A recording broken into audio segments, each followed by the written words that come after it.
50 লক্ষ টাকার বিনিময়ে মামলাটি প্রত্যাহার করতে তাহার বোন ও আমার পরিবারকে পরামর্শ দেয়। শহীদ তাজউদ্দিনের আম্মা, আমি আমার মেয়ে ফরিয়া শুনাইবা। আসসালামু আলাইকুম। আমি সুফিয়া বেগম, স্বামী মকবুল আলী, গ্রাম বারাকুট, ডাকঘর বারাকুট, মাদ্রাসা উপজেলা, গোলাপগঞ্জ জেলা, সিলেট।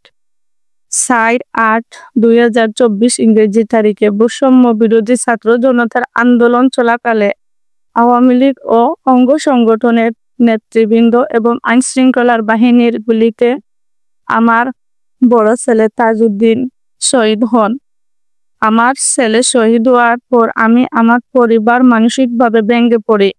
এমতা অবস্থায় আমার পুত্রবধূ শহীদ তাজউদ্দিনের স্ত্রী মোসাম্মদ রুলি বেগম বাদী হয়ে আমার ছেলে হত্যার বিচার চেয়ে গোলাপগঞ্জ মডেল থানায় একটি মামলা করা হয়।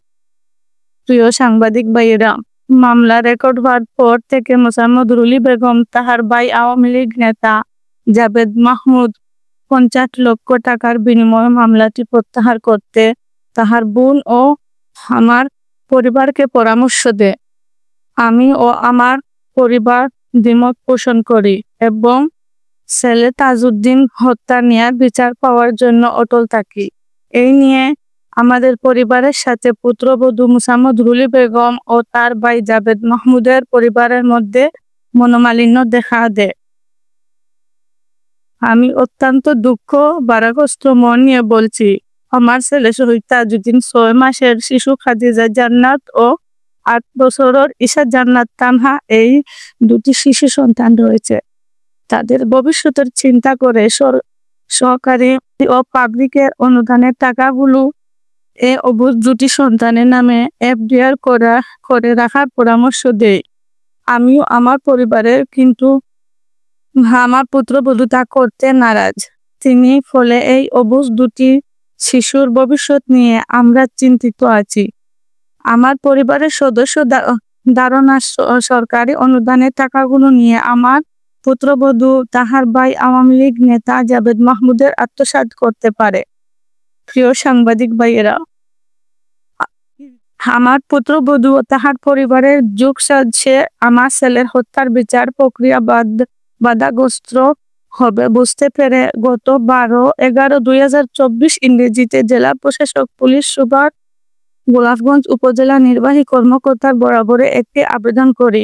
এই পর্যায়ে আমাদের অগাচরে আমার পুত্রবধূ মোসাম্মদ রুলি বেগম, তাহার ভাই আওয়ামী লীগের নেতা জাবেদ মাহমুদ ও তাহার পরিবারের যোগ সাজছে গত 11/11/2024 ইংরেজি তারিখে মামলা প্রত্যাহারের জন্য সিলেট সিনিয়র জুডিশিয়াল ম্যাজিস্ট্রেট আদালত 2-এ একটি আবেদন করা হয়, যা আমরা 19/11/2024 ইংরেজিতে জানতে পারি।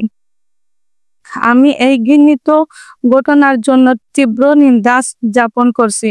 পাশাপাশি আমার ছেলের মামলার প্রক্রিয়াটি বাধাগ্রস্ত না হয় এবং সুষ্ঠু বিচারের জন্য প্রয়োজনীয় পদক্ষেপ নিতে সমাজের সর্বস্তরের মানুষ, সাংবাদিক, ঊর্ধ্বতন কর্তৃপক্ষের সুদৃষ্ট কামনা করছি। এই মামলা যদি প্রত্যাহার করি প্রত্যাহার হয়ে যায়, তাহলে আপনার ক্ষেত্রে মামলা করবার বিষয়টা বিশ্বাস তাই মামলা করবা। আমরা তো মামলা দিছু বিচার পাইবার লাগিয়া, তো এটা যদি টাইম তুলিও লাইন মামলা, তাহলে আমরা নতুন করে ও আসামিও থাকবো। আমরা নতুন করে উদ্যোগ করে এই মামলা আমরা দিন আসামি বলতে আসামি গুলো থাকবো।